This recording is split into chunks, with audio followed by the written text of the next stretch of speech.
News media narratives about Kamala Harris after being nominated. The tone of the news narrative about after Kamala Harris accepted the nomination was mostly positive. CBS News story Harris's accepted historical presidential nomination talks about how Vice President Kamala Harris made history as the first black woman to lead major party presidential ticket and her remarks that she closed with on the final day of the Democratic National Convention in Chicago. The media coverage were mainly focused on Kamala Harris' actions after accepting the nomination and her policies she wanted to create if she became president.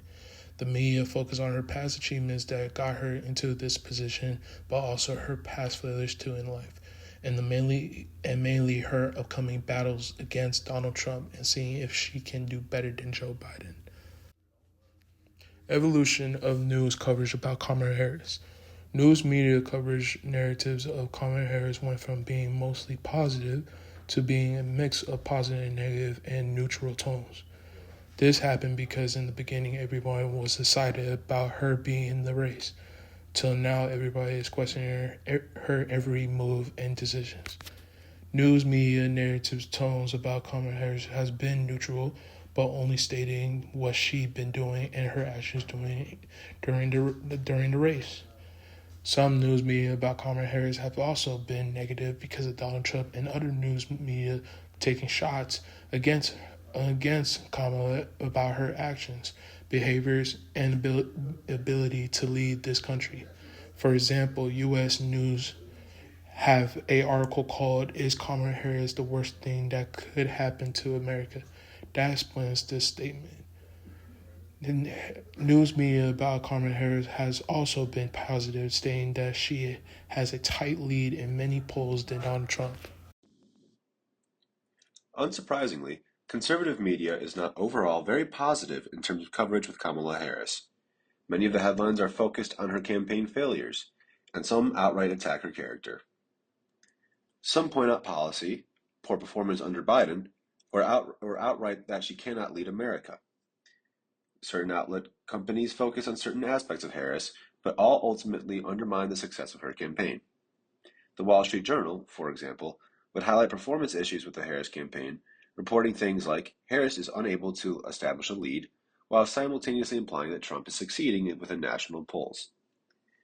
Fox, however, would take a more outright approach, with sensational headlines that would demonstrate policy failures, and some even tying her to the Chinese Communist Party. It is worth noting that conservative news is very sensational, and language often toe the line of objectivity, especially within the headlines. In blurring the line of conservative views with the news media they produce, many of the media companies have received backlash for how they covered Kamala Harris, such as Fox News. Bret Baier of Fox News is a prime example of the backlash that the media companies have received. Baier was subject to allegations of unethical behavior in his interview with Kamala Harris, as he often asked subjective, loaded questions and spoke over the candidate whenever she would try to speak. It was very clear that the conservative media has an agenda with Harris's campaign, and it is an agenda that is not of support. Similarly to the aforementioned conservative news outlets, liberal news outlets had a pretty clear bias as well. Contrasting the conservative news, liberal news would tend to be a bit less sensational, yet it still maintained some of the agenda-setting qualities as its conservative counterparts. Overall, the headlines were more analytical, focusing on precise policy and things that Harris would promise Americans during her campaign. Many of the headlines would have neutral language, suggesting things such as key takeaways from campaign events, which is more of a discreet way for them to emphasize aspects of the stories which supported their agenda. One of the key ways that liberal news outlets would highlight Harris's success was to contrast her to her opponent. Simply highlighting Trump's misgivings, failures, and lies especially would make Harris look like a better candidate, ultimately more fit to lead the country. One headline from MSNBC highlighted the differences in economic policy, suggesting that Harris would actually help people, whereas Trump would use the office to hide from prosecution. While the headline does state it was a DNC chair quote, it suggests the notion as fact, which points Harris in a positive light. But not all of Harris's coverage on the left is completely positive. Some articles from outlets such as the New York Times recently highlight foreign policy failures, which reaffirmed a growing theory in the country of the lesser of two evils, distracting from success of her campaign. Nonpartisan campaign coverage was unsurprisingly the least biased of all of Kamala Harris's campaign coverage. Additionally, it was the most infrequent of the three. Liberal and conservative media outlets dedicated much of their election and U.S. politics coverage to the campaigns, with conservative outlets seeming to spend most of the time on Harris. Coverage on Harris wasn't advertised as much as on nonpartisan news, and the headlines were significantly less sensational. One could say they came across boring and unexciting, but they put forth a completely true story. Headlines did not skew the stories, nor did they word things specifically in order to push an agenda, and only displayed what happened. Stories often followed specific parts of the campaign, not necessarily recounting them as successful, but mostly maintaining a neutral view on what was occurring. Celebrity appearances were reported simply as celebrities showing up, without any kind of twist on the significance of said appearance. In addition, the nonpartisan outlets would also report on updates in the timeline of the campaign, like a vote count. Another key aspect is that the nonpartisan news would also show the shortcomings of the Harris campaign.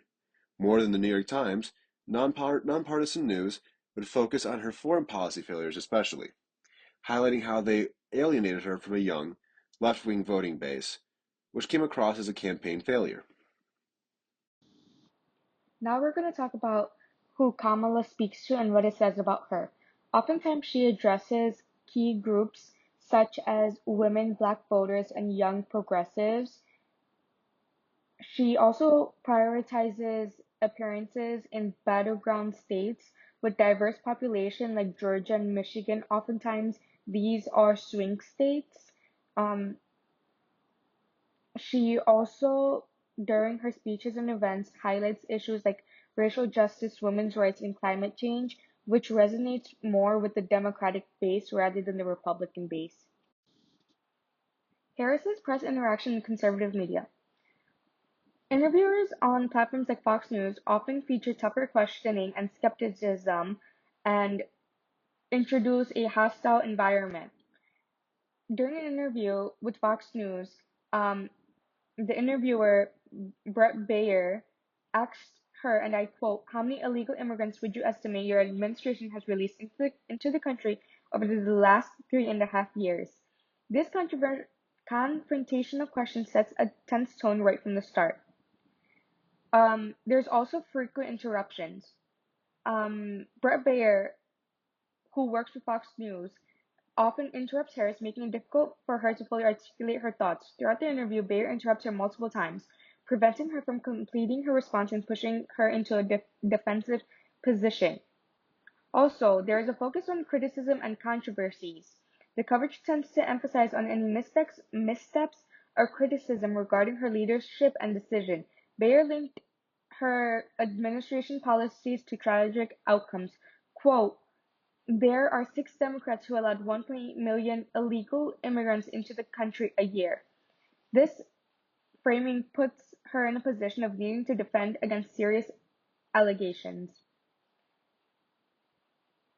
They also tend to frame questions. Questions are often framed to provoke defensiveness, reflecting a partisan perspective. For example, when discussing the Remain in Mexico policy, quote, "Do you regret the decision to terminate Remain in Mexico at the beginning of your administration?"